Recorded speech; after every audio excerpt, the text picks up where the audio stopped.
We decided that we were gonna go to Club Q. We were out there dancing when this incident happened. As a family, we all showed up. We started having a great time. The atmosphere was amazing. The folks there were really, really receptive to us and just very nice. And then it just went sideways. That incident, just the first few rounds and the smell, it was intense. It was an intense fire. This guy came in there, so he had about 60 rounds in his first few minutes there. We had no idea. Nobody was prepared for this. We all had just gone to have a great time with family. At one point, I saw the tip of the gun come into the patio, and someone pulled me because I was trying to go and run to my family, and I ended up in a corner by the speaker, just kind of huddled down. Then you hear all the screams and the panic and all that kind of stuff, and I actually went completely into shock.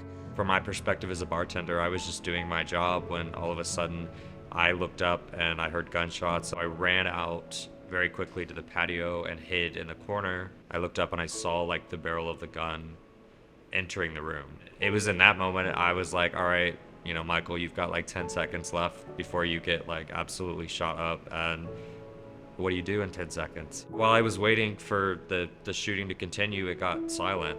That's when I saw Rich. I ran across the room and started assisting Thomas James, who had already started fighting. We ended up on the ground, and at which point I somehow got the weapon away from him that he was aiming at me. Proceeded to use the weapon as a bludgeoning tool. Rich undoubtedly saved my life, and I don't know how many others, and I will be forever and eternally grateful for that.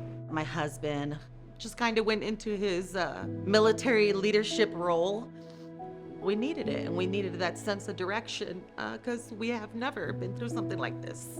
This kind of incident is beyond anything I've ever experienced in the military. Your whole thing as a father, as a former soldier, as a husband, is to keep the people you love alive and protect them. On the night of the Club Q shooting, two individuals displayed incredible heroism.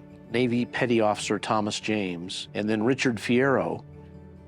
I think that our community define our city by the way we respond to adverse incidents like this, as opposed to the incidents themselves. We've just been so lucky that there's been such a tremendous response from minute one. From that point on, we were able to at least start rebuilding and fixing and healing and have control again. We see the diversity around us. It's now how do we build to that inclusive piece?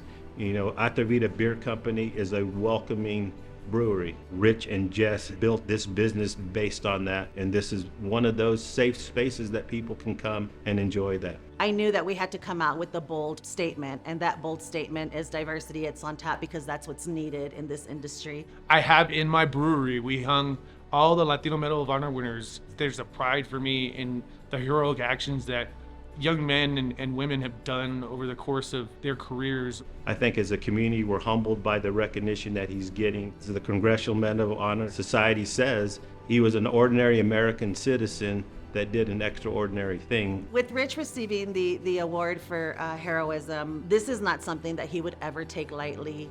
This is something that is of high honor for him. The recognition itself is beyond my own words. I am honored that they even thought of me. It would have been an amazing dream just to be nominated.